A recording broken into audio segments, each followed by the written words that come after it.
অবশেষে ফাঁস হলো আলোচিত ইউটিউবার ও কন্টেন্ট ক্রিয়েটর তৌহিদ আফ্রিদির বিয়ের আসল রহস্য। আফ্রিদির বিয়ের খবর চাউর হলেও কেউ তা নিশ্চিত করতে পারছিলেন না। গতকাল বুধবার সারাদিন সোশ্যাল মিডিয়ায় আফ্রিদি ও টিকটকার রাইসার বিয়ের সাজের একাধিক স্থির চিত্র দেখা গেছে। তবে দুজনের কেউই, এমনকি দুই পরিবারের কাউকে এ নিয়ে কথা বলতে শোনা যায়নি। তবে অবশেষে জানা গেল আসল খবর। কিন্তু কি সেই খবর? আফ্রিদি ও রাইসার গোপনের বিয়ের আসল রহস্য কি, তা নিয়ে বিস্তারিত থাকছে প্রতিবেদন বাকি অংশে। আর কেটিভি শোবিজ চ্যানেল থেকে আপনাদের সাথে আছি আমি মেহেদি হাসান।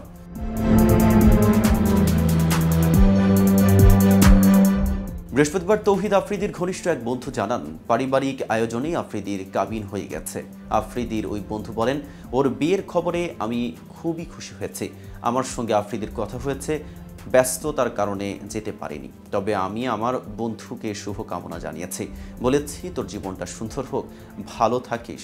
কথায় কথায় তৌহিদ আফ্রিদির ওই বন্ধু জানান, এখন পারিবারিক আয়োজনে বিয়ের আনুষ্ঠানিকতা সেরে নিলেও সুবিধাজনক সময় দেখে বিবাহোত্তর সংবর্ধনা অনুষ্ঠানের আয়োজন করা হবে। কাবিনের অনুষ্ঠানে দুই পরিবারের ঘনিষ্ঠজনের উপস্থিত ছিলেন। কবে কাবিন হয়েছে সে বিষয়ে জানতে চাইলে আফ্রিদির বন্ধু বলেন, সব কিছু আমার বলে দেওয়াটা আসলে ঠিক হবে না। বিয়ের বিষয়ে বিস্তারিত আফ্রিদি তার সময় মতোই সবাইকে জানাবে। এদিকে কয়েকদিন ধরে ইউটিউবার ও কন্টেন্ট ক্রিয়েটর তৌহিদ আফ্রিদির সঙ্গে মডেল ও চিত্রনায়িকা দিঘির প্রেমের সম্পর্ক চাউর হচ্ছিল। এ নিয়ে দিঘির ও তার অবস্থান পরিষ্কার করেছেন।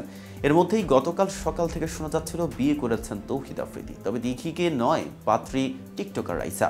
দুজনের কেউই বিয়ে নিয়ে কোনো কথা বলেননি, এমনকি তারা কেউই সোশ্যাল মিডিয়ায় কোনো ছবিও পোস্ট করেননি। দেশের আলোচিত কন্টেন্ট ক্রিয়েটর তৌহিদ আফ্রিদিকে এখন তেমন একটা সামাজিক যোগাযোগ মাধ্যমে সরব দেখা যায় না।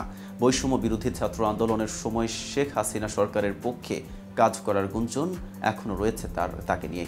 এর মধ্যে আলোচনা এলো তার বিয়ের খবর। রাইসার সঙ্গে প্রেমের সম্পর্কের কথা শোনা গেলেও অবশ্য তা বিয়ের আগ পর্যন্ত স্বীকার করেননি আফ্রিদি। প্রসঙ্গত, জুলাইয়ের বৈষম্য বিরোধী ছাত্র আন্দোলনকে কেন্দ্র করে বিতর্কের মুখে পড়েন কন্টেন্ট ক্রিয়েটর তৌহিদ আফ্রিদি।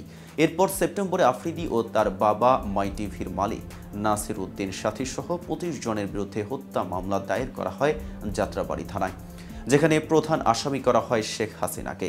আসামির তালিকায় ২ নম্বরে ছিলেন সাবেক সেতুমন্ত্রী ওবায়দুল কাদের, ১১ নম্বর আসামি তৌহিদ আফ্রিদি এবং ২২ নম্বর আসামি নাসির উদ্দিন সাথী। ওই ঘটনার পর থেকেই এক প্রকার লুকচক্ষুর আড়ালে চলে যায় আফ্রিদি। গত ২ মাসও কোনো সারা শব্দ শোনা যায়নি তার। তবে মঙ্গলবার রাত থেকেই ফেসবুকে ছড়িয়ে পড়েছে আফ্রিদির সঙ্গে এক তরুণীর কিছু বিয়ের ছবি। ভাইরাল হওয়া সেই ছবিতে দেখা যায় বিয়ের অনুষ্ঠানে কনের সঙ্গে আফ্রিদি।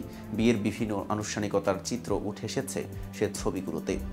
তো ভিউয়ার্স, ভিডিওটি সম্পর্কে আপনাদের কোনো মতামত থাকলে জানাতে পারেন কমেন্ট বক্সে।